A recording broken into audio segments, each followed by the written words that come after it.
is a lifestyle. Sports cards and we live now. Jeremy Lee in the building and every guest that you ever needed. Sports cards after hours keep the hobby heated. Updates, hobby talk like you never seen it. Sports cards live and none could ever beat it. Sports cards is a lifestyle. Sports cards and we live now. Welcome to another episode of Sports Cards Live with your host, Jeremy Lee.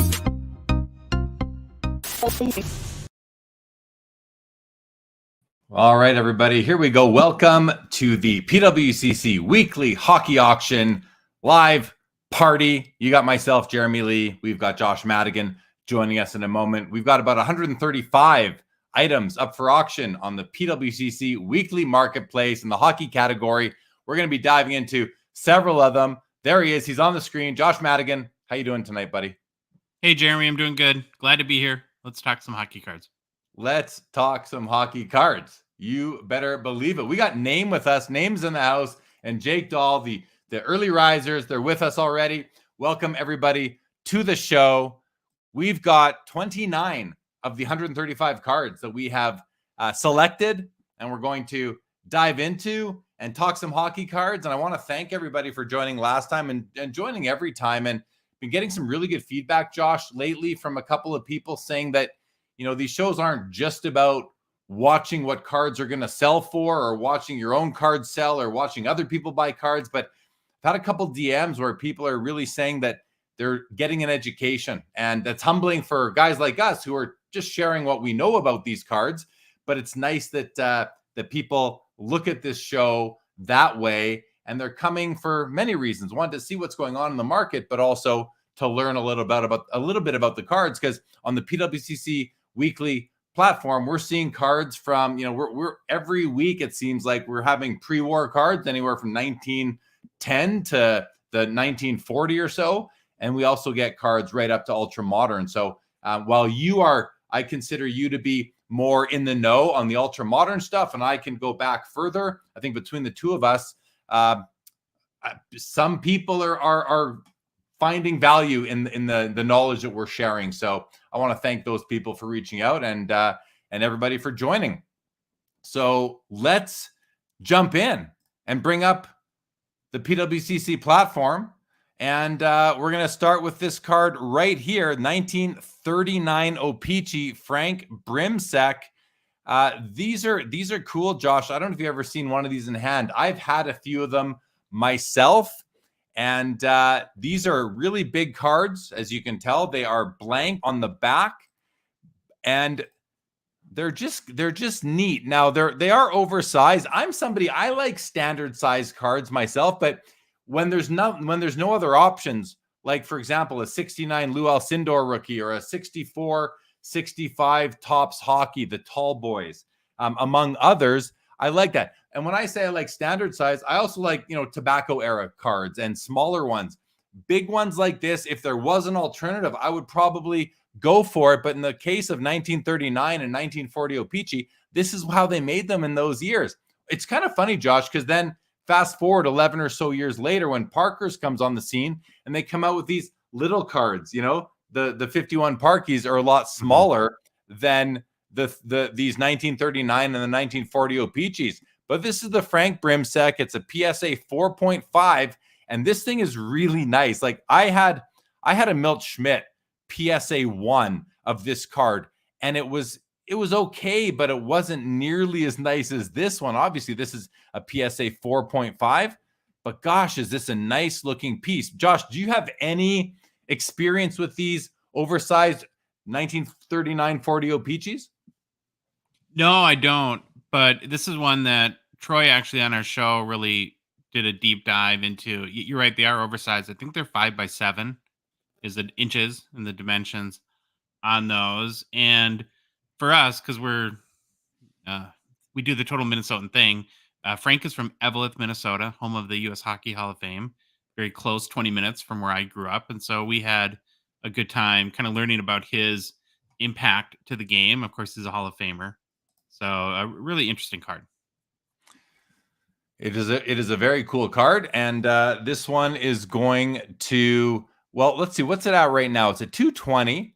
IPL top 15%, pop 1 of 2, 7 higher. It's got the exceptional IPL designation. it's just a really cool card. You know much about him, Jeremy? Pardon me? Do you know much about him? No. I mean, at times I've read and studied, but nothing that I'm not retaining anything. What did you and Troy learn about Frank Brimsek? Well, I think the most interesting thing is, so his nickname was Mr. Zero because in his first 7 games, he had 6 shutouts. Okay. There you go. Good start. A very good start.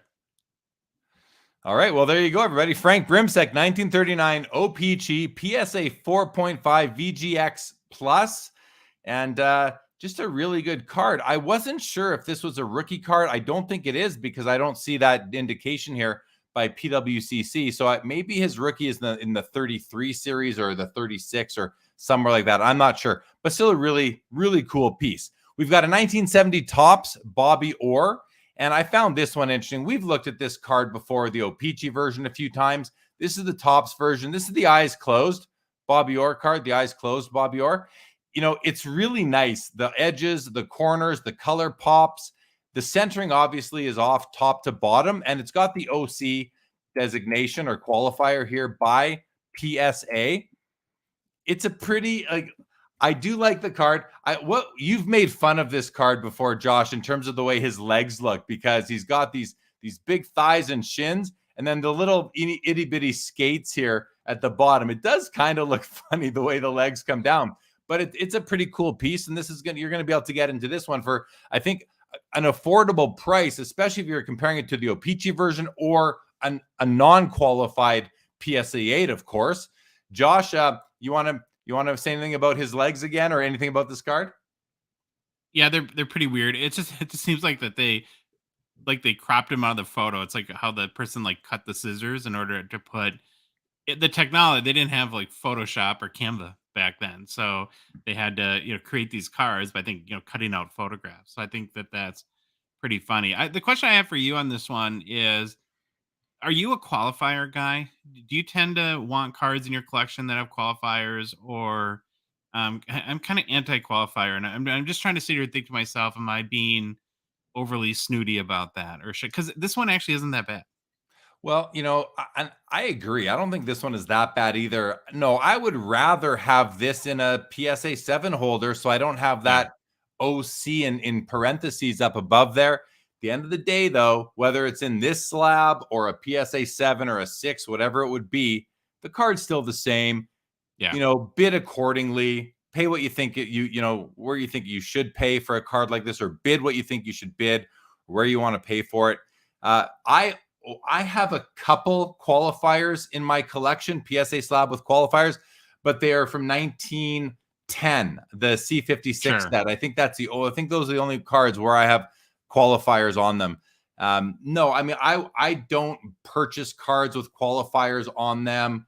Not that I wouldn't, but to date, I really haven't, except when they've come, in a collection or as part of a set, like my C56 ones did. So that's kind of where I agree with you. I'll put it to you this way, John. I'll put it to you this way, though. When I submit cards, or when I used to submit cards to PSA for grading, I would say no qualifier. I would rather not. I would rather get the lower number grade without the qualifier. Yeah, I was just going to say, I totally agree with that, because I think that, to me, the qualifier just declares that there's issues with the card, where any card that this age and isn't a 10 is going to have issues. And it's I don't need that reminder. Maybe it's just an OCD thing I have, but that's why I asked. I was just kind of wondering, A, if you felt the same way, and B, if I was being too harsh in that respect. Yeah, no, I don't think you are. Personal preference, right? Which I'll never judge a personal preference for something like that, and I completely get it. And I think a lot of people do. I will quickly tell the quick story. I've told it a couple times before, but for anyone who hasn't heard it, I think this was the Cleveland National in 2013, maybe a couple years, maybe the time after that. I don't recall exactly, but I was standing at someone's table, and I heard these two guys talking. One of them was showing off his new Wayne Gretzky PSA 8 or 9 rookie card, and it had the off-center qualifier on it. And I said to him, "Oh, how do you like cards with qualifiers or whatever?" I asked. He said, "I love them. I'll take an off-centered 8 or 9 for a fraction of the price all day long," because centering was not the end-all be-all for this person. It's not the end all be all for everybody. So that's one thing, is centering the end all be all for you, which is it is for most, but not everybody. And then secondly, do you want the qualifier? And this guy loved it. He thought he was getting a huge discount on the cards. So it's interesting how that goes. We're at $105 on this one. We've got a 1971 Topps Gordie Howe PSA 7. We'll pop this one open. We usually don't look at Topps cards when there were O-Pee-Chees as well, but this week on the platform, there's not a lot of O-Pee-Chees. So I thought, well, let's take this opportunity to look at some Topps cards and not discriminate against the Topps cards, as I find I do. It's my own preference not to buy Topps cards where there is also a set from O-Pee-Chee. There are a couple exceptions, but in any event, this is a near mint 7 by PSA. Card looks nice. The centering actually looks it looks off center left to right. Yeah, it's a little bit to the right. I can see that easier at the top on either side of the word Red Wings. I do love this font, Josh, the Red Wings font. The yellow is popping, the blue is popping. Centering looks good. I don't know why it's a 7. Outside of the centering, I'm not sure why, because the centering isn't that bad. It's well within PSA 10 centering. I don't think it's worse than 60-40, which is good enough for a PSA 10. I'm not saying the card is a 10, because there are other criteria to look at. I can see a little bit of corner, loss of gloss right in the top left there, or loss of like that top layer, just a little bit. But the edges look good. Bottom corner, it's tough to see exactly, but this is a nice looking 7 to my eye on the front, at least. What do you think, Josh? Yeah, I agree with you. We looked at this one pretty closely too, and I think it's probably the corners and maybe a little bit of the centering, but as far as 71s go, the centering is pretty good on this one, and it's one of these cards that has great eye appeal because you don't notice the softening around the corners that much. And to me, a really interesting card in that it is a later Gordie Howe. He's in his 26th year. It's his last card, though, in a Detroit Red Wings jersey. Well, that is something for sure. I mean, especially if people are only doing the Red Wings era, for example. Look at the gray hair coming through there. Yeah. I mean, he looks like a grandfather here. He very well might have been a grandfather at this point in time. So there we go. We got those three to kick us off on the evening. We got a Sportscaster. This is the Italian version. Sportscaster Italy. Now, actually, I gotta take that back. I'm not sure if there are more than one version of the Sportscaster. Is there an Italian version and a non-Italian version? I don't know. I don't think so. I think there's only one. In any event, we have a BGS 6. That's also interesting. BGS, did they do away with BVG because 77 would have been BVG? So I'm a little confused there. And that's what happens when you have so many different labels across a grading company like Beckett has had over the years.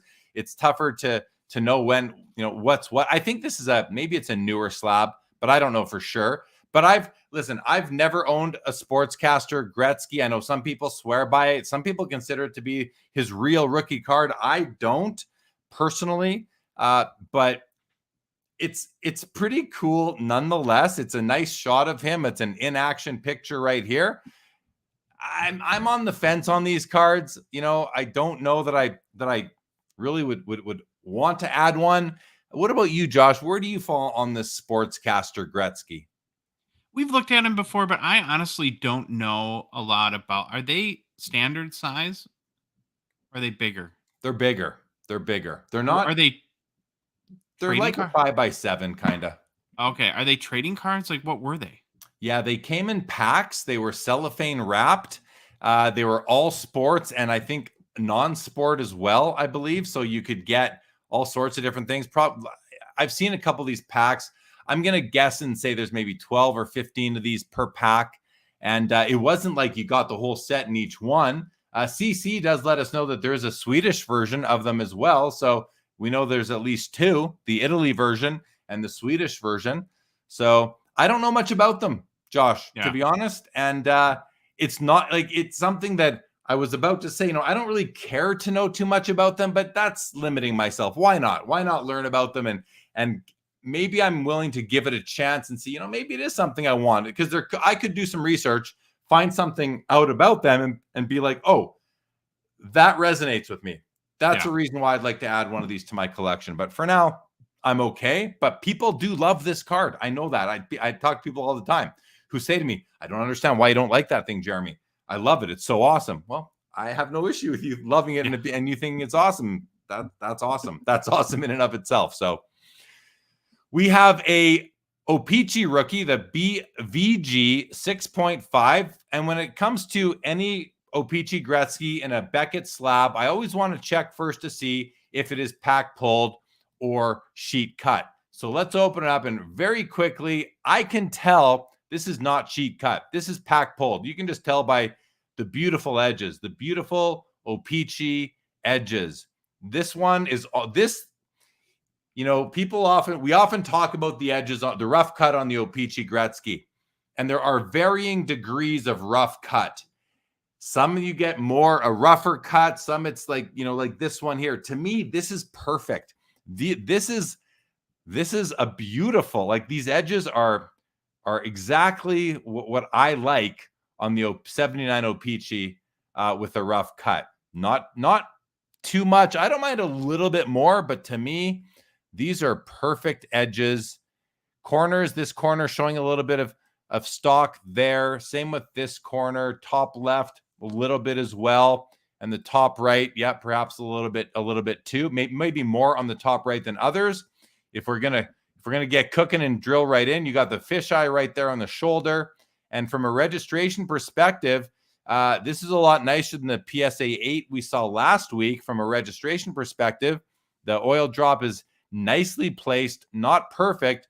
The yellow plate is a little bit low and to the right. We can just see that here on the oil drop. You've got a pretty wide white sliver here between the blue and the black, which is something that I'm not a fan of. You've got it over here as well. So consider that. And even over here, you got the blue creeping into where the white should be. It makes sense, right? Everything is offset to the same degree in the direction it should be. The legs look okay. A little bit of blur on the bottom of each leg, though. Let's look at the face. Face looks pretty good and not perfect. Not perfect, though. Listen, though, centering, you can see it's up and to the right, but it's a 6.5. I think the grade is bang on. I think Beckett actually got this grade perfectly. I don't want to give it a 7. And I don't, because of the edges and corners being as nice as they are, I wouldn't want to go any lower than a 6.5, maybe 6 at the lowest.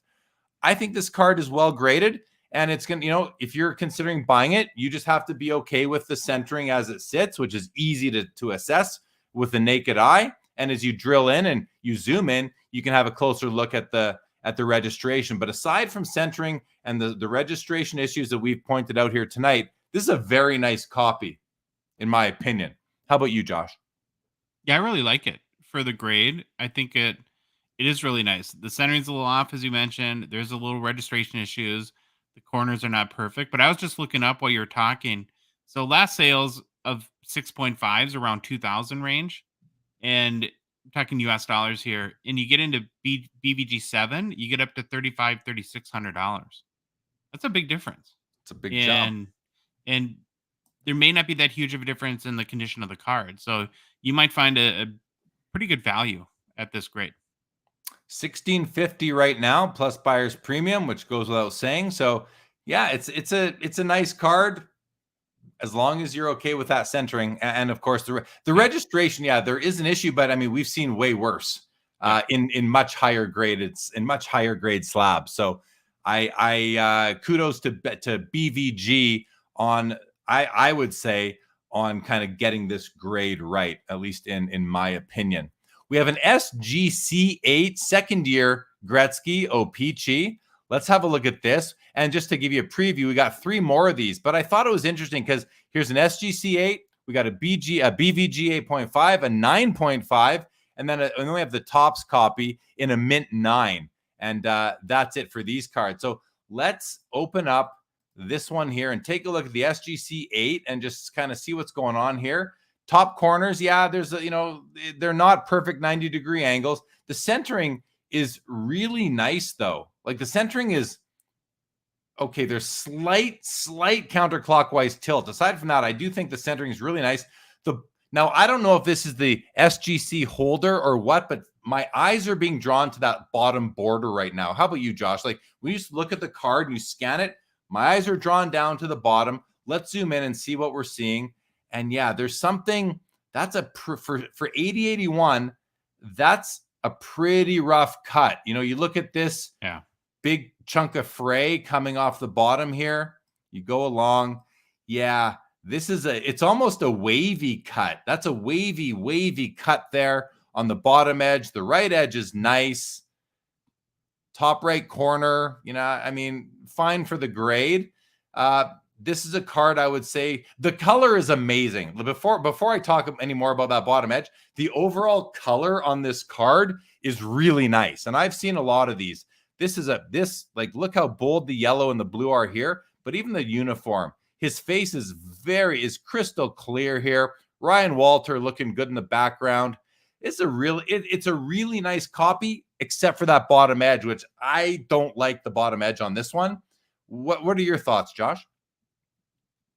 Yeah, the bottom edge doesn't bother me as much, and I don't know. I think this is a really nice card for the grade, but it all comes down to personal preference. We talk all the time, especially at vintage-ish hockey cards, where there's going to be flaws when it's not, you know, when you get to these lower grades, and it all comes down to what are the flaws that drive you crazy versus what are the flaws that you're able to get past.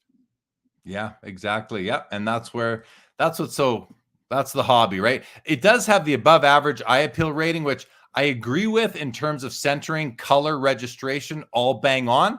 If you can get past that bottom edge like Josh can, then it's a great card. $230. Let's see how it compares in price right now to these ones. So the BVG 8.5 is $320 and the 9.5 is $2,200. We're going to want to see if this is sheet cut or pack pulled, but let's go from lower grade to higher grade and open up the BVG 8.5 now and look at this guy. So overall centering looks really good again. Really good centering.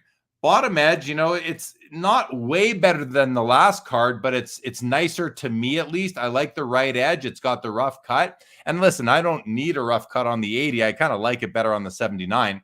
But this is a very nice copy. PWCC has given it the above average eye appeal rating, top 30%, and I can get behind that on this copy. This is really nice. You know, again, it's got the rough cut edges, but they're uniform across all four edges, kind of, which is different than this one where the bottom edge it seems different than the other three. So where this one, more uniformity. I agree with both the grade and the eye appeal, but even the grade, I wonder, there must be something, maybe there's something technical, you know, maybe you need to look at these corners under magnification to see if there's any loss of gloss towards the tips, but maybe the bottom right has something, because otherwise this could be even graded higher in my opinion. So I like this copy, and I like it more than the SGC 8. I'll keep running here, Josh. Let's go to let's stick with O-Pee-Chee. Let's go now to the BVG 9.5. And first, we're going to zoom in and see, what do we think? Is this sheet cut or is this pack pulled? I already know what I think. What do you think, Josh? Oh, definitely sheet cut. Yeah, that's what I'm thinking. It looks sheet cut to me. Centering, they did a great job. They did a great job cutting this card, I must say. The centering is wonderful. Color, not quite as strong to me as the last two. A little bit lighter. Just the colors just don't seem to pop. What I guess I mean is there's a bit of a snowy effect coming through in the blue that I don't remember noticing so much. Yeah, it's a lot better color here in the blue and the yellow. Here as well on the other two. And this one, you got a bit of snow happening. I want to look at the words Wayne Gretzky. They're a little bit light here, aren't they? Are they lighter? Yeah, they seem to be like they're not black at all, but just the way the dot matrix printer, if that's the right terminology, was laid down here. These two copies seem to be a little bit stronger than this one here, the 9.5. I don't know why that would be, except for just the way the black plate went down. And I guess we're seeing it a little bit here too on the outline of the puck. When we compare that, to this one here, it's a lot darker. And this one here is just really dark. Like the color on this copy, the SGC copy, is outstanding. The color on the 8.5, the BVG 8.5 is outstanding minus a fraction. And then this one is, not outstanding in terms of color. Josh, before we go look at the Topps card where we're not going to be able to see the yellow or the blue either, right? There, we're not going to see the yellow. Yeah, we'll see the blue, but not the yellow. Any comments on these last couple Gretzkys? I think my favorite is the 8.5 for sure. I like the rough cut on the O-Pee-Chee cards a little bit better. A question I have for you that I don't think I've asked you this is, I understand the rationale, but do you think that BVG should have subgrades? I mean, do I think they should? I'm going to go with yes. If I was running Beckett grading, and then when they came out with the BVG service level, which I think was an idea after the original BGS level came out, I would have kept it consistent. I would have just kept subgrades on all of the cards regardless. That's what I would have done. Do I think they should? I don't want to use the word should. To me, like, I don't. So I'm going to almost change my answer, Josh, and say I don't necessarily think they should have, but I would have preferred it if they did. Yeah, I think I would too. I don't really understand the distinction. I've read their reasoning from their website that they don't want people to basically over focus on one flawed area of a card within vintage, but to me the same logic would apply to a modern card too. So to me it's a distinction without a difference there. And I've just always found it really, I would actually prefer, I don't really see the need to have two brands too. I think that's a little bit confusing, especially the new collectors as well. And so if I was in charge of Beckett, which I'm definitely not, that's something that I would consider as well. But I was just interested in your perspective.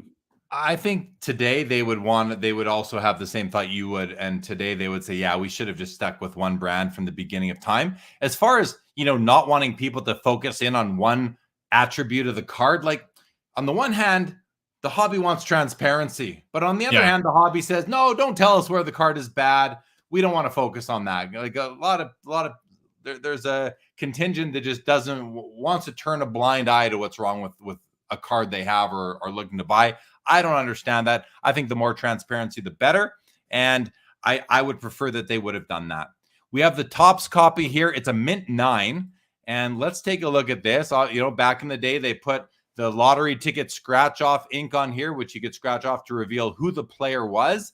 This is the Topps copy now. So the quality of print is just a different card altogether. Not altogether. Obviously, it's very similar. But this one looks pretty good. The centering, you can see it is definitely off center, left to right. It's a bit high, a bit to the right. This black scratch off ink is kind of fading. And I'm guessing that it's just kind of the way it was. I've seen them with like totally blacked out where you can't see any yellow to where you can just see a little bit of yellow through it, to one like this where there's plenty of yellow showing through. I don't know how that impacts the grade of the card. I don't know how PSA assesses, is all the black still there or not? I just don't know how they account for that when they grade. If they ignore it altogether, I would probably be okay with that. But what was the intention? Was it for it to be blacked out? If so, then this is a little bit less than ideal. In any event, this is to me, as far as a 9 goes for this, and I would love to add this card in a 9 to my collection. I have the O-Pee-Chee in a 9. I don't have a Topps copy. I would like to add one. Would I add this particular copy? Probably not. It's not centered enough for my liking, for my taste. I would hold out for a better centered copy. But I do think that the price will reflect the off-centeredness and maybe even the fading in the scratch-off area here. Right now, the card is sitting at $1,025. I'm not sure where what the comps are, but I think it's doing okay so far. Josh, do you have any further insight on that card? Yeah, I'm just looking at $1,025 compared to $360 for the O-Pee-Chee 8.5, and I would take the O-Pee-Chee 8.5 all day over that PSA 9 tops. I know it's not exactly apples to apples comparing the tops to the O-Pee-Chee, but honestly, I'm coming at it just from the eye appeal of the card, where I greatly prefer the BVG 8.5 over the PSA 9 tops.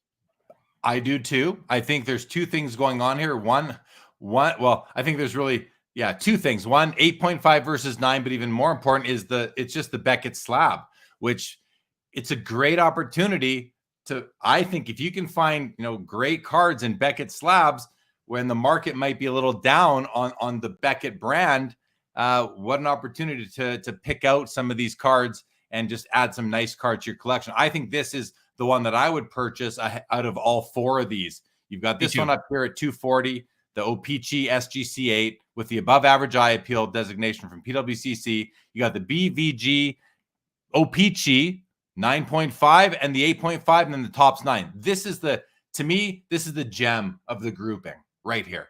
So we're on the same page there, Josh, you and I.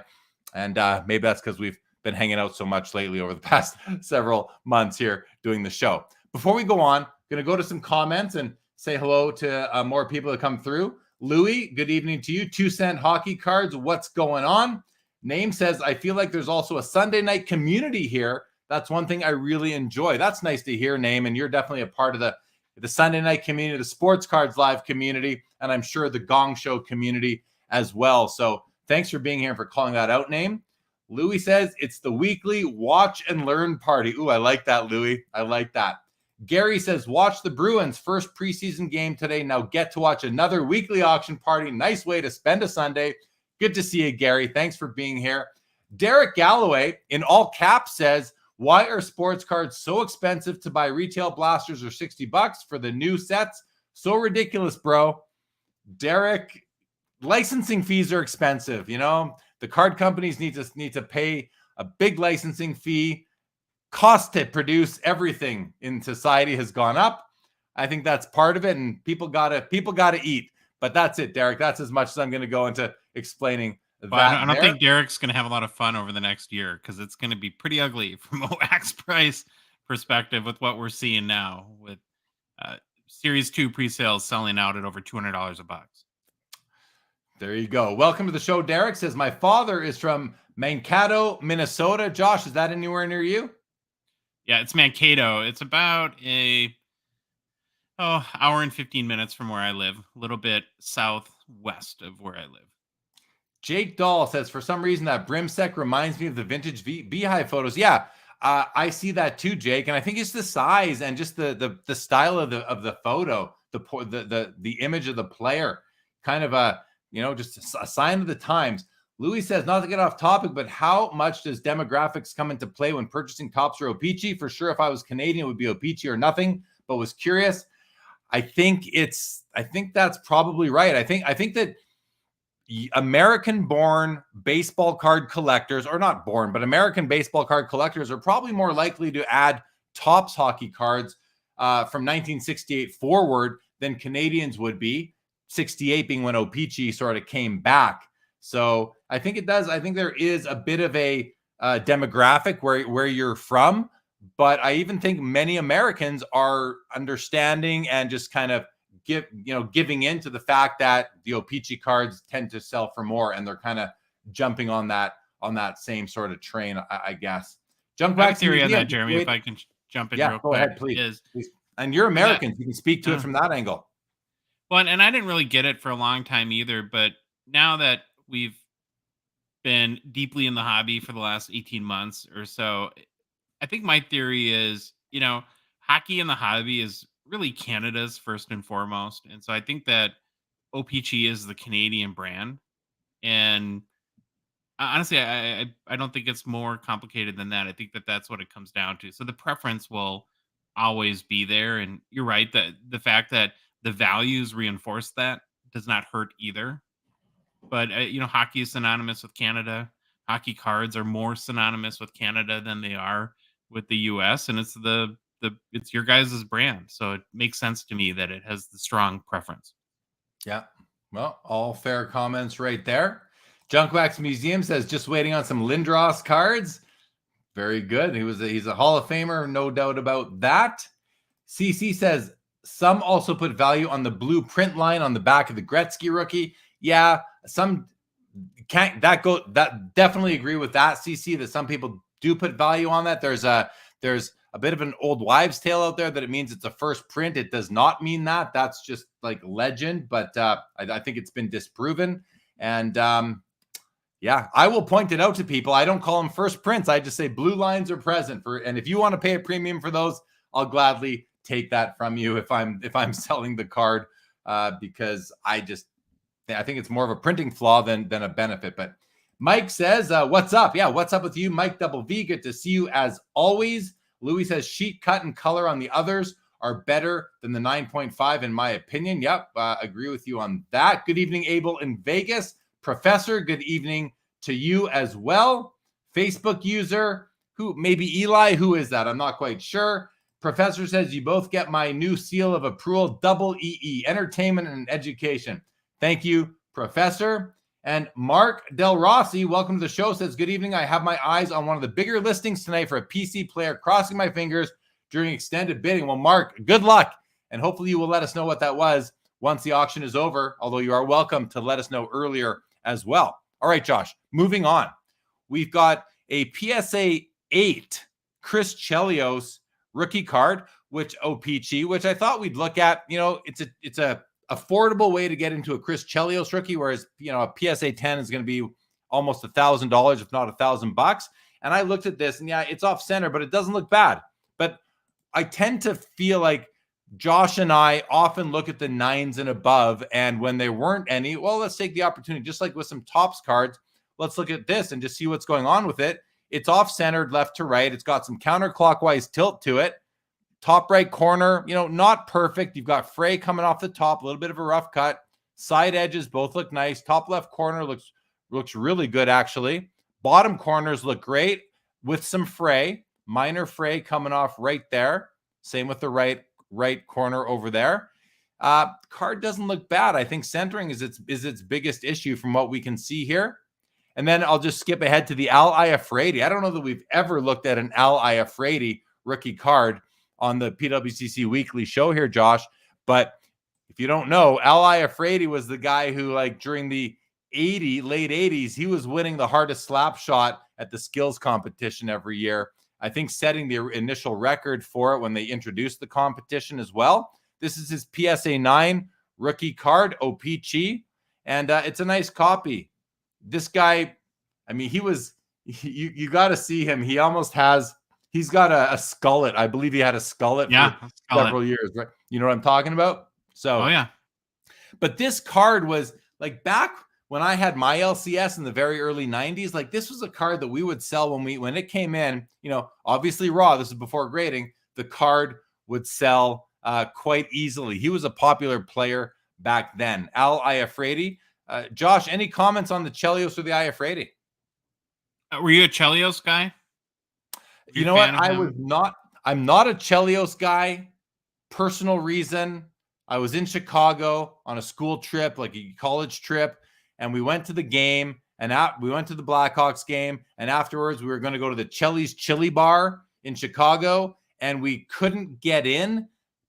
But I remember his mother sitting out front collecting cover. She had a wad of cash in her hand, like just tons of cash in her hand, collecting $5 or $10 from everybody just to get into the restaurant after the game. And I was just kind of turned off by that whole scene for some reason. I thought, oh, well, I don't know. And he didn't show up. I don't even remember. I think we went in, again, this is like in 1994 probably. And I remember, I don't think he ended up showing up, and we were told he was going to be there. We had some connection, and I was kind of like, well, you know, thanks anyway, Chris Chelios. So, well, he was just on Spittin' Chicklets and had some very interesting stories related to the whole Mike Babcock kerfuffle that happened and some of the things that Babcock did to him. So I thought that was really interesting. And if anyone hasn't listened to that, it's worth your listen there. And then Al Iafrate, and a name I just saw in the comments too. So his slap shot was, I think, clocked at 105.2 miles an hour, and then Zdeno Chara, I think, beat it. But Name had a great point in the chat about imagine if he had today's stick technology, how hard that shot might have been. I mean, I'm sure he was still shooting with lumber back in the mid 80s there.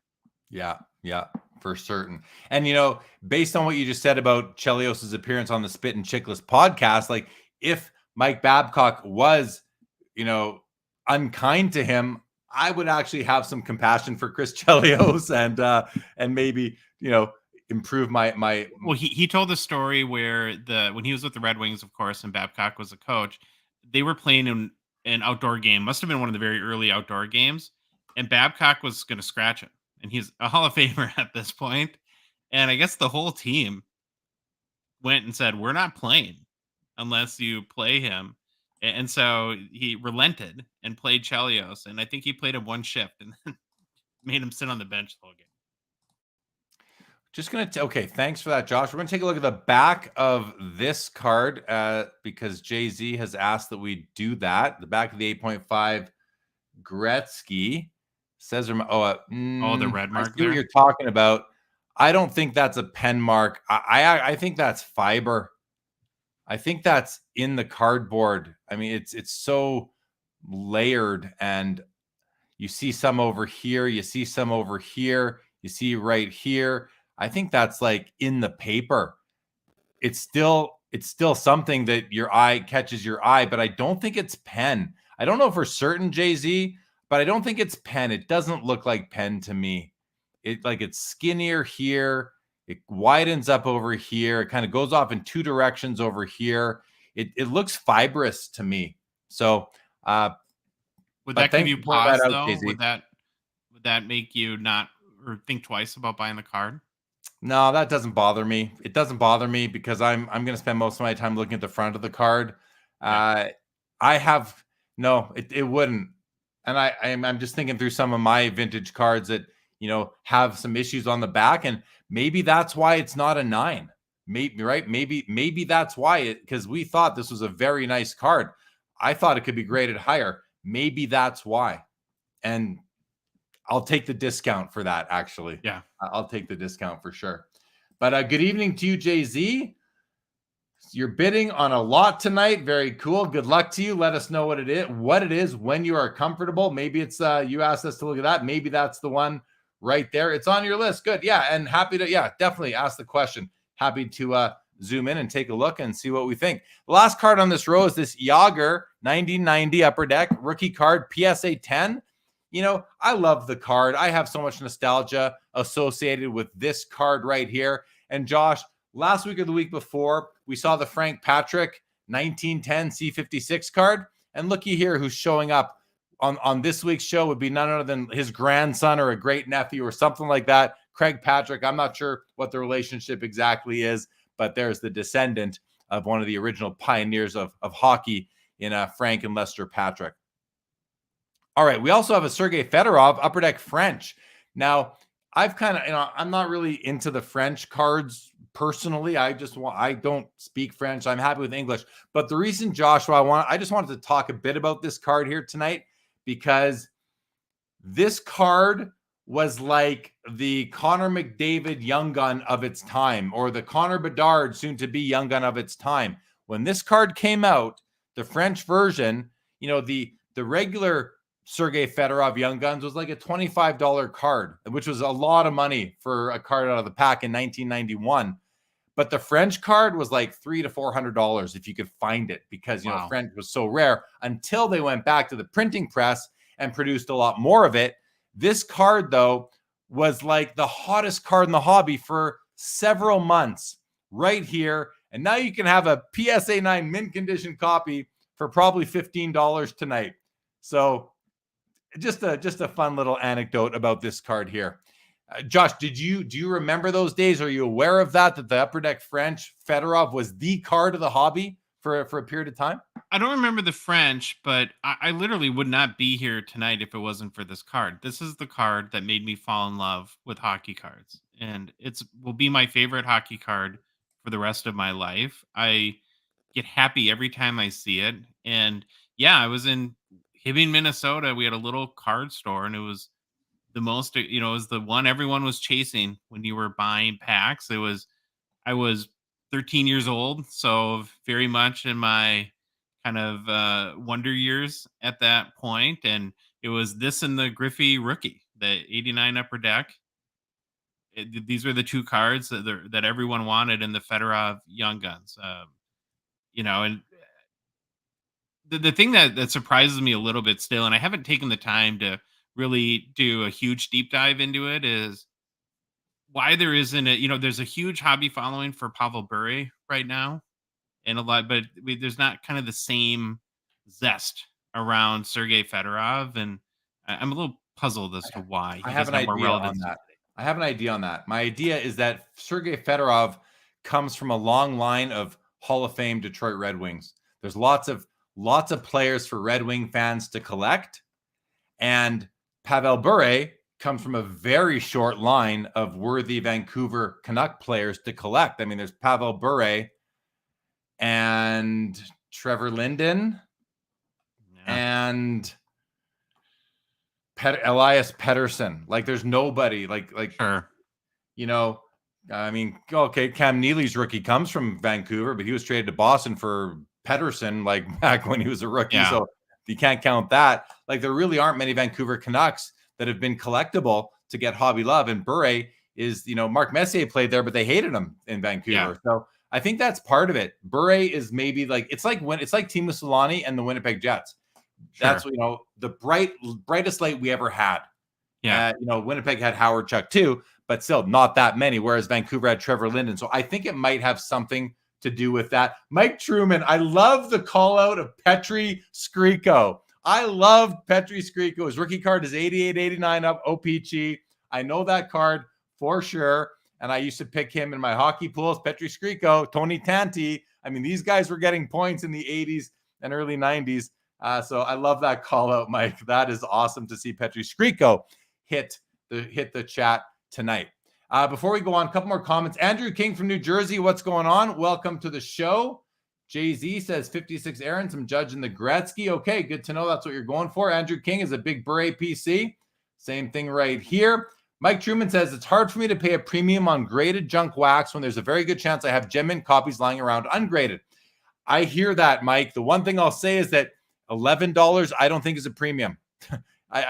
It's very low. Now, if you're paying for a PSA 10 and this card instead of $11 is 90 or 100, 120, you're paying a premium for the gem mint designation.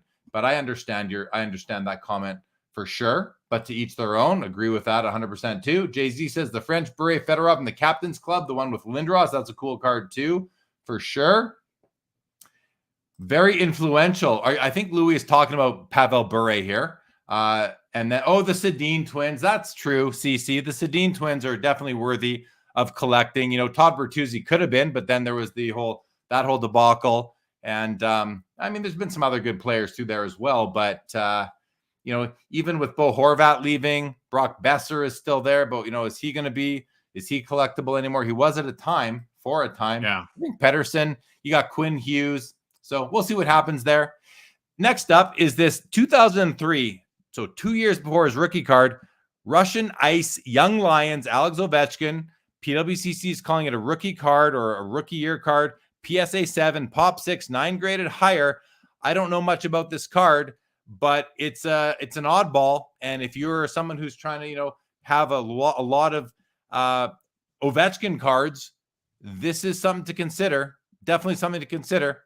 So not sure what else to say. Well, actually, Josh, your thoughts on that before we move on to another card with an interesting story right to the right of it. But what are your thoughts on this kind of XRC or pre-RC Russian Ovechkin card?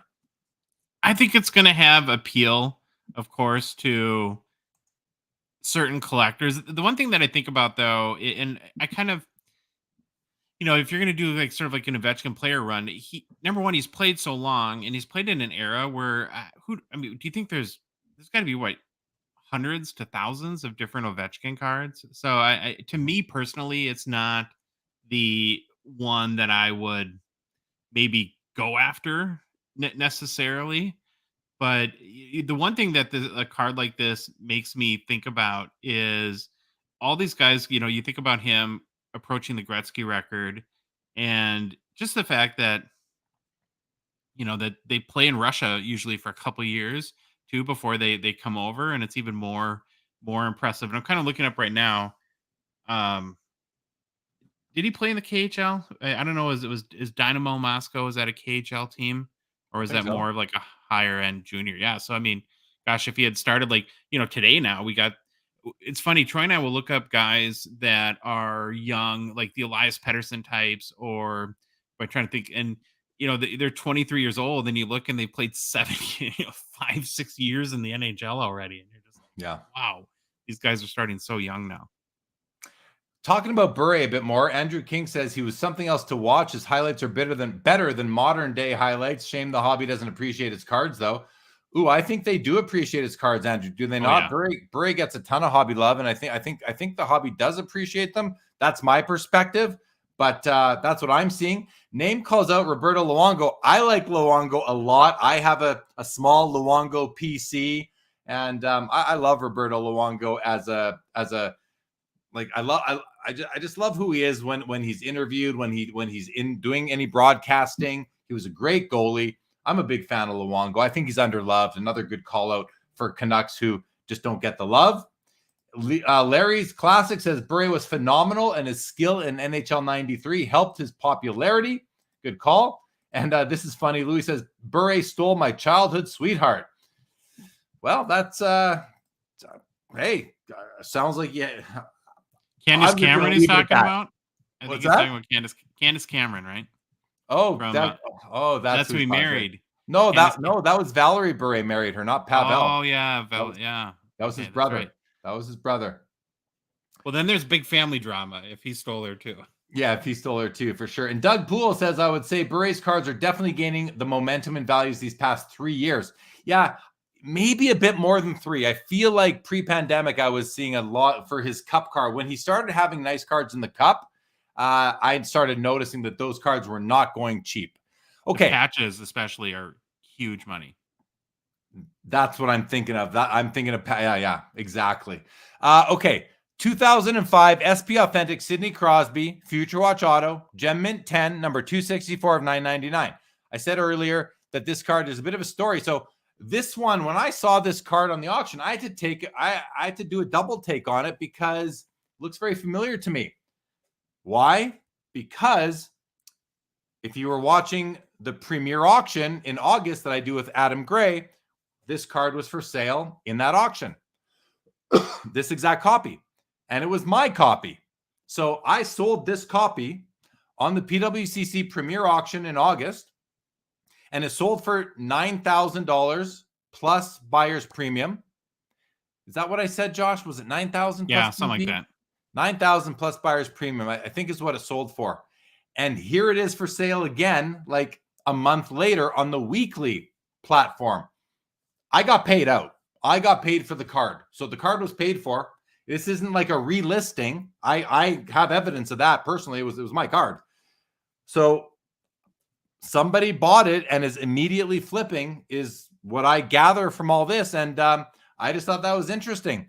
And I'm going to be curious to see what it sells for tonight. Is it going to sell for more than what I got for it a month ago? And why would someone buy it last month, sell it this month? Well, it's a month closer to the hockey season starting.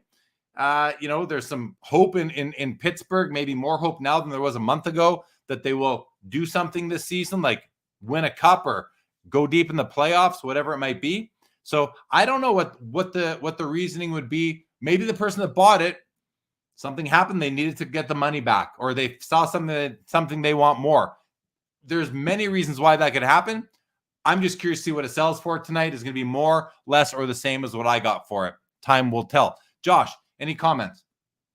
Yeah, I have a few. And so the first thing I'll say is, heck, when you have a card, it's your card. Do whatever you want with it. So, want to get that out right away.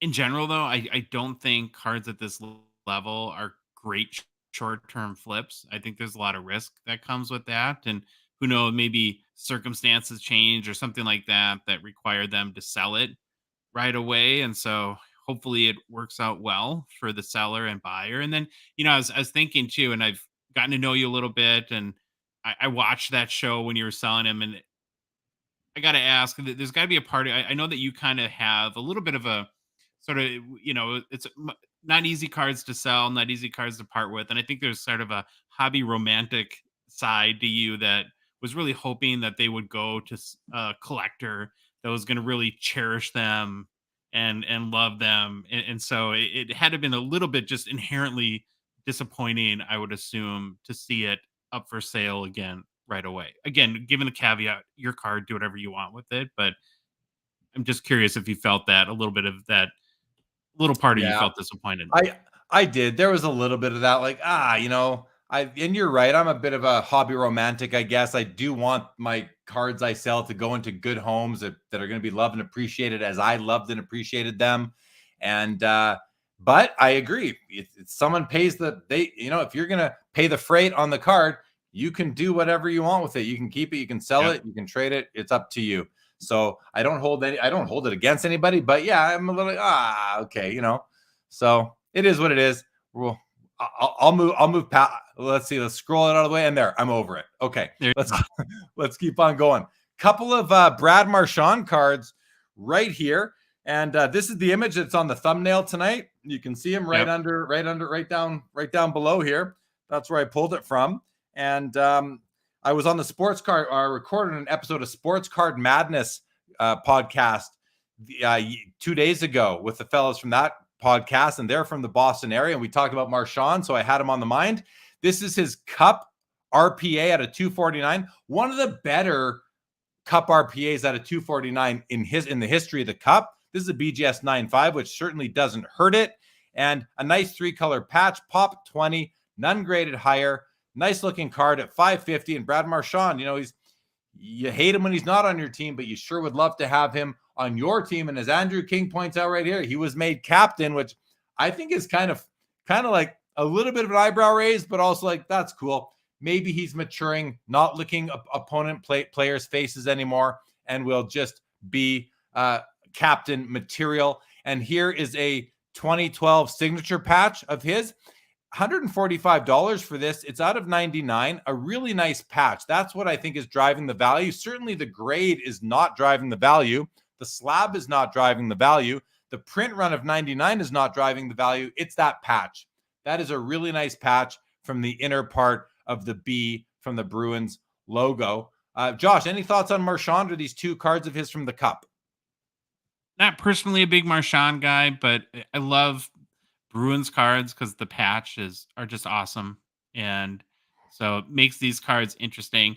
So Troy and I, when he was made captain, we kind of had a chat and tried to work out, does being named captain, does that do anything from a hobby value perspective? And our conclusion was it might in that market, but outside of that, so it's like someone for me in Minnesota or someone maybe for you in like you in Calgary, probably don't care as much. Do you agree with that, or do you disagree? Do you think that him being named captain of the Bruins actually does have a material impact on his hobby hyper relevancy? Maybe for the short term. I mean, I can think of lots of captains that are not offensive players. A lot of captains are often defensemen, or I mean, it doesn't matter. They can be anything. Roberto Luongo was the captain of the Canucks for a season, I think. I don't think it's going to matter long term. What it does, it's kind of more of in a roundabout way here, where it does tell me that the team, like his fellow players and the team, the coaching staff and management, has faith in him. And I think there had to have been a discussion with him, like, okay, if we're going to make you captain, you can't be licking faces. You just can't do that. And if he is now maturing and becoming a more responsible player, a more responsible member of the NHL fraternity, then I think that bodes well for him, and that might make him a more productive player on the ice and maybe give him more hobby love. But I don't think just the simple fact of giving him the C is going to make him more valuable in the hobby. Okay. I just want to say, so we are now at an hour. We're now half an hour into extended bidding. And so we've had some cards sell now, as you saw. It just happened. The Marchand Cup RPA did sell for $660. You would have noticed me scrolling up about a minute ago, and I wanted to see if everything was green. And I think everything else was green, yeah, except for Chelios is sold for $43. But all these other cards have gone into the next bidding window. So if any card does not get a bid now in the next 4 minutes and 10 seconds, that card will be over. That auction will end, and the rest of them will continue. So let's keep on going and see what else we have. We have a Connor McDavid, O-Pee-Chee Platinum, just the base rookie, PSA 8 at $50. Nothing fancy about this. You know, it's kind of a low grade for a card from 2015, but it's a McDavid O-Pee-Chee Platinum rookie card, which I think is pretty cool. I like the card a lot. PSA 8. These two have sold now. We didn't get to them, unfortunately, but the PSA 9 McDavid Young Guns did $1,020, and the PSA 10 Mikko Rantanen, a player who is great but lives in the shadow of McKinnon and Makar now, sells for $252. And then we have the Brock Besser. I mentioned him a little bit earlier. His PSA 10 Young Guns at $39. I mean, he was super hot when he was in his rookie year. When he was like the star of the class back in the year 2017. And now you can get his PSA 10 card for, under $50, it looks like. So keep that in mind. Maybe a good opportunity to buy that card at good value right now. Josh, we have what's going on here? Kaprizov. Now there's one of these every week. And when I was scrolling through this earlier today, I thought, wow, it was at $280 before buyer's premium. I thought, well, this is going to sell for like $100 more, maybe $150 more than the last several copies have sold for. Why do you think this one sold for $336 when we hadn't seen a copy of this card? I think they were right around that $200 level for the last couple months. Yeah, that's a great question. Well, first of all, I think the pop now is like 4,400. So one goes for sale about every 12 seconds. So it's not a hard card to find. You're right. The last sales have been vacillating in the 175 to 200 range. I think it's either, we're entering this magical 2 weeks right before the season starts now, where the prices are going to go up a little bit. People are very excited. I'm in Minnesota, and so I think in every market you get sort of the preseason storylines, like, oh, who came into camp, that it looks like he did push-ups all summer long, added 5 pounds of muscle. There's been a lot of talk about Kaprizov's mad, how last year ended. And then, Jeremy, probably just came down to it's an auction, and sometimes an auction, two people really decide they want this card and they want it tonight, and they go a little crazy. But yeah, there hasn't been a sale this high in a very long time. Yeah, well, it's maybe it's similar to the reason why the Crosby Future Watch is being resold. Maybe it's just closer to the season. It could be something like that. I want to bring up this comment right here. Where did it go? Mike Truman says Rantanen, Panarin, and many others in the 2015-16 Series 1 just have so many copies. The hobby struggles to absorb it all. Yeah, but I think is there more copies of those than there are the Austin Matthews from the year after and all the I don't know. I think that's just I think that's where we are in the hobby. There's tons of copies of every Young Gun from 2015 forward. And I'm not saying that the hobby doesn't struggle to absorb it all, but I don't know that there's anything special about the Rantanen card that way, although there could be. 2 Cent Hockey Cards says Marchand is 35. Maturing should have happened years ago. Well, it didn't. At least I shouldn't say that. We only know what we see as fans. We don't see. We don't. Comment we don't there see though 90, is Jeremy. We don't see 98% of behaviors. Yeah, I think his age is important in this too, in that it's not like he's 22 and he could conceivably be the captain of the Bruins for the next 15 years. Realistically, right, this is like a 2-year thing. Yeah. So it's a transition from Bergeron. Very well could be that was there. Yeah, we got to put someone in there for a couple of years. He's the best. Bergeron's gone. Okay, Mark Del Rossi won the Marchand Cup RPA. This card right here, BGS 95. Congratulations, Mark. I think that's like I said, it's one of the better non-99 print run Cup rookies of all time. So congratulations on that right there. Mike, true. Yeah, congrats for sure. Mark says, high grade copy with good patch was missing from my collection. Good for you. Congrats again. Louis says Troy would take that for his Kaprizov, our Young Guns PSA 10. And Mark says it's not an eyebrow raise regarding Marchand as captain. If you're from here, followed his career, he takes pride in what he's learned from Chara and Bergeron. He runs that room and that culture. Yeah, I meant it when I just said, like, we only, I'm kind of having fun at his expense on the face licking incident, but I'm sure, like, listen, that's one thing one day we saw, and as I mentioned, I mean it, we only see like 2% of behavior, if that. So thanks for that comment though, Mark. I love to hear that. We had a Miro Heiskanen, another out of 249, not as good as the Marchand, but I'm high on Heiskanen as a defenseman. I love this patch. BGS 8 though, not a 9.5. Surface is a 7.5. Sold for $138. Listen, I think that's a great price for this card with that patch. And then we have a Jack Hughes. This is the clear-cut embedded endorsements gold auto out of 25. Rookie card, pop 2, none graded higher. Sold for $576. Josh, what do you think of this card? It's kind of it's not like a mainstream rookie card of his, the clear-cut embedded endorsements, but it got $576 with the autograph. What are your thoughts on that? Yeah, I think the primary driver of value here is, well, it's an auto, it's a rookie, of course, but then it's out of 25. It's not a recognizable card or recognizable card brand. And so it's a good kind of discounted, very nice Jack Hughes rookie auto for somebody.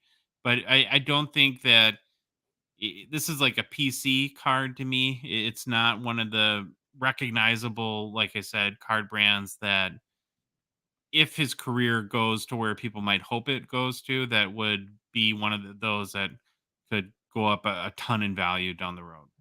Yeah, I can see that. Larry's Classic won the 71 Tops Gordie Howe, which we spent some time looking at right here. $65, Larry. Congratulations. Really nice card. Yeah, iconic for sure. Congrats on the purchase. And thanks for letting us know.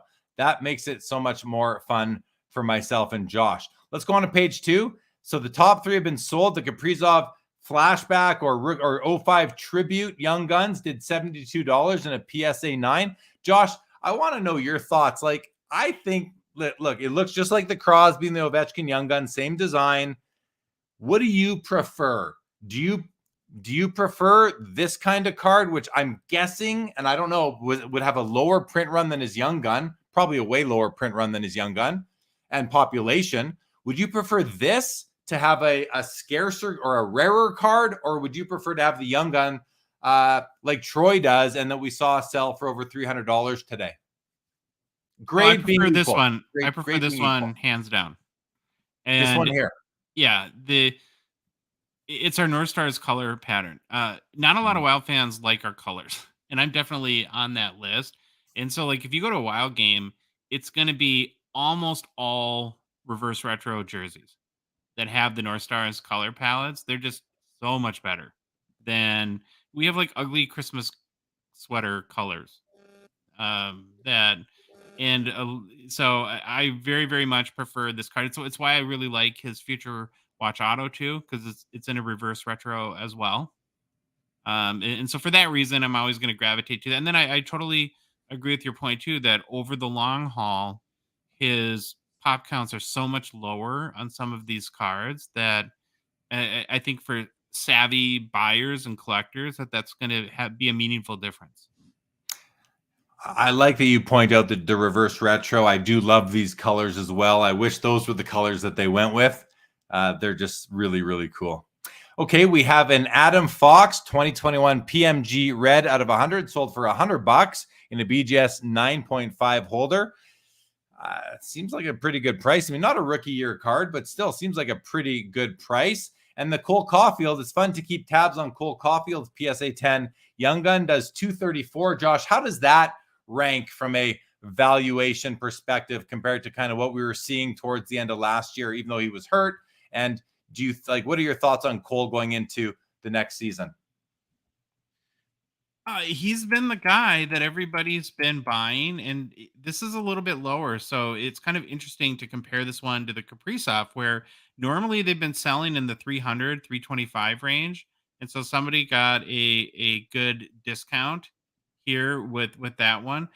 I personally don't know, and I'm going to be interested in your opinion on this too. It's that people are kind of buying him like Jack Hughes, and that he's going to be a big time star and goal scorer. And I would be um, cautious, I guess, or I'm not confident to spend big money on nicer like rookie patch autos from like future watch auto patches or something like that to that level for a Cole Caulfield to this point, because I think he's a really good player. He was having a great season before he got hurt, but the prices are as if he's going to be a perennial 50 goal scorer right now, and I mean that's a big leap. Yeah, the one thing is Montreal. yeah.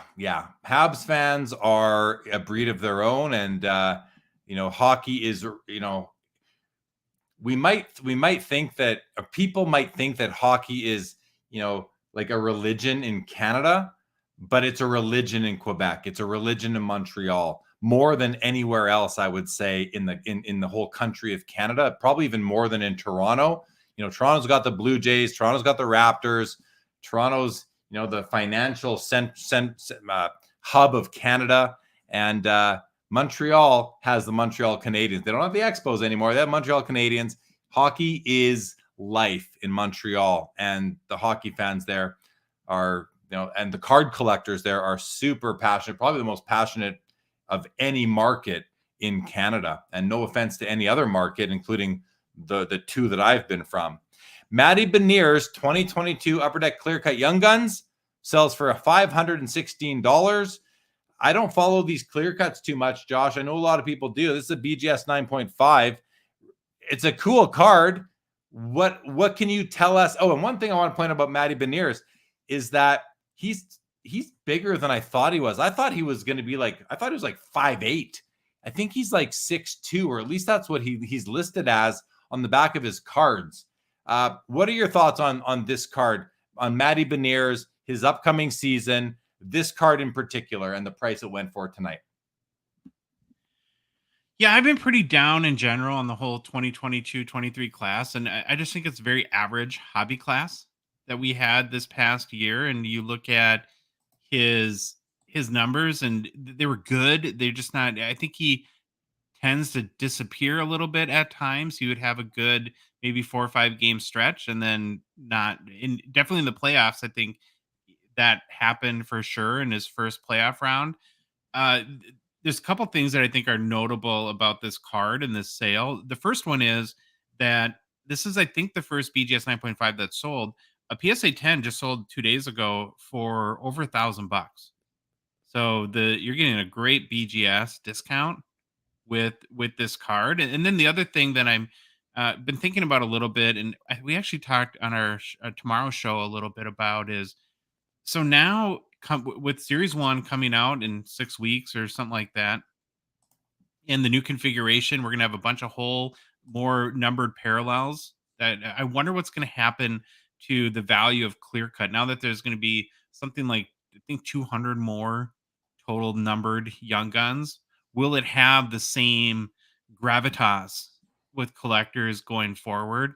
Because it is, they did keep it in the new configuration. They got rid of Young Guns French and Young Guns Clear Cut Exclusives, which was the super short print of these cards. But it'll just be curious to see that. But like I said, compared to what the last 2 sales all this month for the PSA 10s have been $1,000 or more. So a very savvy buy on this one. Very savvy buy. I would agree with that comment right there. I think the card is actually quite nice. I love the Kraken colors. I love the teal. Me too. Yeah, really, really nice. And then we have this Connor Bedard Team Canada Juniors jersey card. That's what this is. It's a simple jersey card from the Team Canada set. Pop 2, none graded higher, sells for $113 in a BGS 9 holder. And I actually think that a card like this without a jersey might sell for more than the one with the jersey. But I don't know. I could be off on that. I'm not sure. Any thoughts on this one, Josh? Not a card that interests me a lot personally, but it's Connor Bedard, and everybody goes, it's It's his world, and we're just living in it, Jeremy. So I'm not going to be surprised by anything I see over the next 12 months. And there you have it.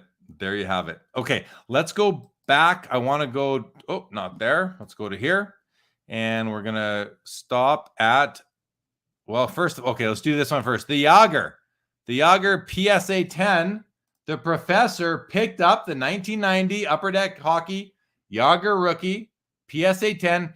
And then he asked, is this a junk wax era slab? Well, yes, this is a junk wax era card. It's the hard, it's kind of the beginning in hockey, the beginning of the junk wax era. But it's one of those, like, listen, it's still an awesome card. It's not a rare card, but you only paid $67 for it, you know? Like raw, you can buy this card raw for $5. Yeah. Take it for what it's worth, you know? And a lot of, you can't even, it's hard to sell this card raw. But that's what the junk wax era, that's what, you know, key rookie cards from junk wax era sets, that's what their life is all about now, is raw. They're not worth anything. It comes down to grading. That's the only way to develop any scarcity or even rarity into these things. I'm not saying it's a scarce or rare card, but for $67, it's still an important card. It's tons of nostalgia in this card for a lot of us. No doubt about it. Josh, you agree or disagree? Totally agree. And you know what's amazing to me about this card, and I can't stop thinking about this? Card is from 1990. I don't know if you saw the social media clips.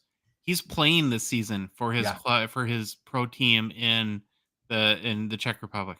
He's still playing hockey professionally. I think I read it's his 36th year of professional hockey, something like that. I mean, Yager is an absolute machine, and this is why he's one of my all-time favorite professional athletes. He's awesome, and I'm glad you picked it up, Professor. Just a cool card. Mike Truman said earlier about the Kaprizovs. I hope you're right, Josh, that pop counts will eventually kick in for collectors when it comes to the canvas young guns. They are much rarer than the regular, but don't often command a premium. Yeah, they're rarer. They're easier to grade. They're just the quality of production on canvas is better.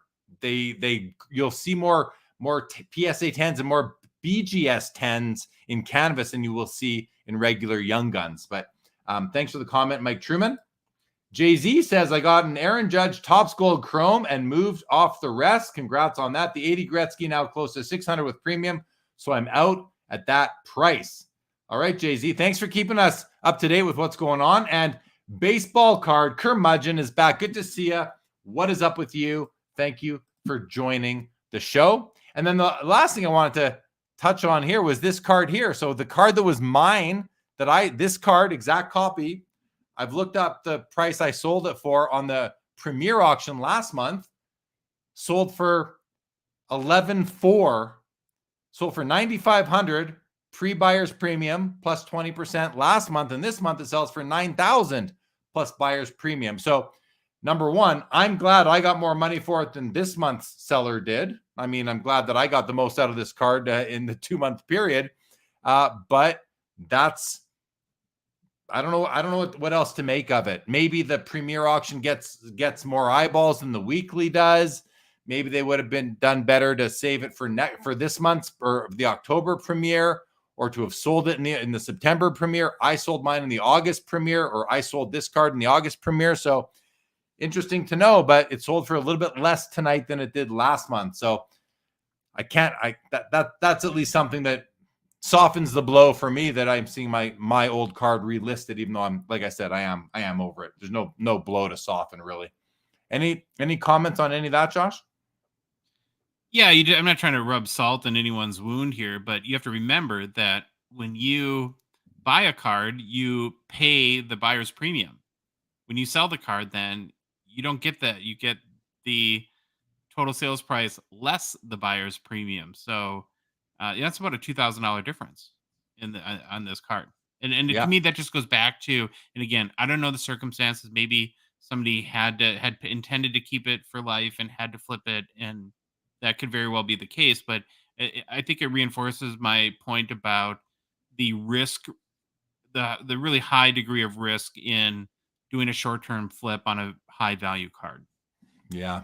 Yeah, I mean, money was, I have to think money was definitely lost on this card from August to September. But yeah, Jay-Z agree. Maybe it was a must-sell situation. I mean, there are plausible reasons for this to occur. Says that it's a weird listing for a weekly. It is, but it is. I think it's a better. I think it's a showcase card. It's an amazing card. I also think it's maybe a better premier auction card. But Newfie Sig says, while Canvas Young Guns are great, they are considered an insert and not a true rookie card like the base Young Guns, which, yeah, I think technically that's correct. But I do also think that there are just more and more people, myself included, who it's a rookie card. It's a rookie card to me, but that's just me and some other people. So, but that could hold it back a little bit for sure. And Name says another imagine where Yager's NHL point career total would be if he didn't go to the KHL in the middle of it for 3 years.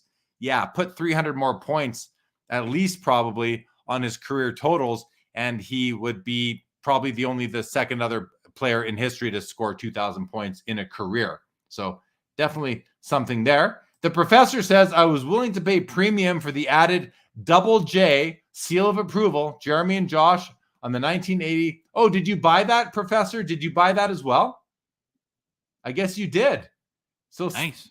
The professor, not only did the professor pick up the $67 Yager rookie, but he also picked up this card right here, which if you weren't with us earlier in the show, when Josh and I kind of compared all 4 second-year Gretzky's, including the Topps copy, but we really decided that this was the one we liked the most out of all 4, even more than this copy here. This copy sold for $3,000. We like this one at $540 better, and I'm sticking to that. We both are, right, Josh? We're sticking to that. Oh yeah, 100%. Yeah, Professor, I think that's a savvy purchase. I really do. That's a nice copy. It's got the PWCC appeal rating. So yeah, you confirms right here. He got it. Yeah, my full endorsement on that card. I think I think that's got what you're calling the double J seal of approval. I think you definitely have that. We need a double J sticker now, Josh. We need a double J seal of approval sticker to put on top of to put beside the PWCC sticker on the back of the slab. Pretty funny. There we go. He says, I've never owned a second-year Gretzky. Well, welcome to the club, Professor. It's a great card. I love it. Okay, so Josh, let's just see if all of the cards that we were looking at have sold. These 3 are sold. These 3 have all sold. Yep. The Ovechkin, the Young Lions did $62. Lots of real affordable cards tonight. $3,000 on the BGS 9.5, $540 on the 8.5, $2,500 on the PSA 9 Tops, Josh. I mean, it was at $1,025 when we last looked at it, I think. And the SGC 8 comes in at $360. The O-Pee-Chee BVG 6.5 rookie Gretzky sells for $2,160. The Sportscaster is still alive. The only card still going here so far. And these 3, we looked at the Howe. The Topps Ore from 1970, PSA 8 OC does $174. And the Brimsek does $288. Let's go to page 2. Yeah, and there's only a few cards on here, only 5 cards, and they have all been sold now. So the only card to still be at auction here is on page 1. And it is the Sportscaster. That's the final card. It's going to go into the next window, currently at $460 for the BGS 6. And Newfie Sig says, nice grab, Professor, on the second-year Gretzky. All right, well, listen, I think we can wrap this up, Josh. We don't necessarily need to wait for this one to end, for the Sportscaster to end, unless anyone in the chat really feels passionately that we do. But Josh, any final comments on tonight's auction? No, I think there's some interesting cards, of course. I'm really getting excited now. I'm expecting things to ramp up now in the next couple weeks. We have preseason games that are in full effect starting this weekend. And so it's happening, Jeremy. Hockey's coming back, and it should be a just bonkers year. And so I just can't wait to follow along and see what happens. So I'm just going into my score app, and here's all the scores. I can see like there are goals to look at. There's football down there, but this is all, oh my gosh. Look at this score. Whoa. 10-0. The Calgary Flames beat the Vancouver Canucks tonight. That's my Calgary Flames. 10-0. Wow. That is, I'm sorry, Jay-Z in Vancouver. What do you think? Like, what's going on there? Jacob, well, the goaltender was Arturs Silovs for Vancouver. I'm not sure who that is, but I'm looking forward to looking at the stats on that game and seeing, who scored all the goals. That's what I love to do. Was that half of Calgary's goal total last year? Yeah, good one. Well, yeah, and let's see what the Wild did. The Wild won 4-3 against the Avalanche. That's a big win. 3-2, yeah. The Senators beat the Toronto Maple Leafs. Penguins beat the Columbus Blue Jackets 3-2.